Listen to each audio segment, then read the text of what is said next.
Hello students. तो देखिए हमारे पास क्वेश्चन है, in the given figure Q R is a common tangent to the two given circles touching externally at ए।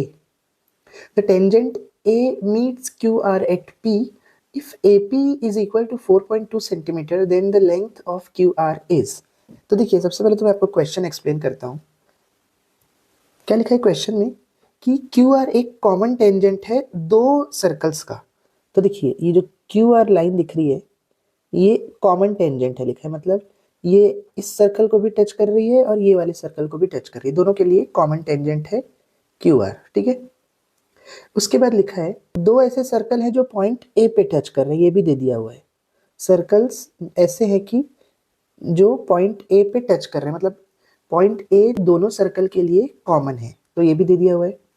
अब ए से अगर टेंजेंट खींचते हैं तो वो पॉइंट पी पे टच होता है, ये भी गिवन है। अब देखिए AP की लेंथ दे दी हुई है 4.2 सेंटीमीटर। तो देखिए क्वेश्चन देख के तो समझ में नहीं आता कि बाकी चीज़ें कैसे निकाली जाए, क्योंकि ना पाइथागोरस लग सकता है, ना रेडियस गिवन है, ना कुछ। पर बहुत ही आसान सा एक सर्कल का रूल लगेगा और ये क्वेश्चन बन जाएगा। तो देखिए मैं आपको पहले रूल समझा देता हूँ। जैसे कि मान लीजिए एक सर्कल है, उससे बाहर कहीं पर भी कोई पॉइंट है और उस पॉइंट से हम दो टेंजेंट खींचते हैं। देखिए दो टेंजेंट, तो ये दोनों टेंजेंट की जो लेंथ रहती है वो हमेशा सेम रहती है। फिर से देखिए, अगर एक एक्सटर्नल पॉइंट से बाहर, चाहे वो पॉइंट कहीं पर भी रखा हो, कहीं पर भी, उससे अगर हम दो टेंजेंट खींचेंगे ऐसे और एक टेंजेंट ऐसे, तो इनकी लेंथ हमेशा सेम होगी। ये रूल हमें ध्यान में रखना है। तो देखिए पॉइंट P अगर आप देखें तो ये इधर पे भी टच कर रहा है और इधर पे भी टच कर रहा है, इन्हें PR और AP बराबर होंगे। तो मैं क्या लिख लेता हूँ, AP is equal to PR। अब अगर दूसरे सर्कल के लिए देखो आप, तो फिर से देखिए पॉइंट P इधर भी टच कर रहा है और इधर भी टच कर रहा है, यानी कि AP और QP भी बराबर होंगे। ठीक है, दोनों की प्रॉपर्टी क्या आ जाएगी, tangents drawn from external point are equal in length. ये प्रॉपर्टी हमने यूज करी है।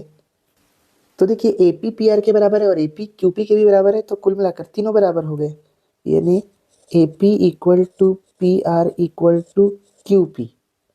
और तीनों की ही वैल्यू क्या हो गई, 4.2 सेंटीमीटर, क्योंकि AP 4.2 सेंटीमीटर दिया हुआ है। अब देखिए हमें क्या निकालने बोला है, लेंथ QR, यानी ये पूरी लेंथ निकालने बोला है, ये पूरी QR। तो QR किससे किससे मिलके बना है, QP प्लस PR, यानी कि 4.2 प्लस 4.2, तो QR क्या निकल गया, देखिए 4 और 8, यानी 8.4 सेंटीमीटर। तो कौन सा ऑप्शन सेटिस्फाई कर रहे हैं, ऑप्शन C। तो अगर आपको ये वीडियो अच्छा लगा हो और समझ में आया हो तो वीडियो को लाइक और चैनल को सब्सक्राइब ज़रूर करें। Thank you.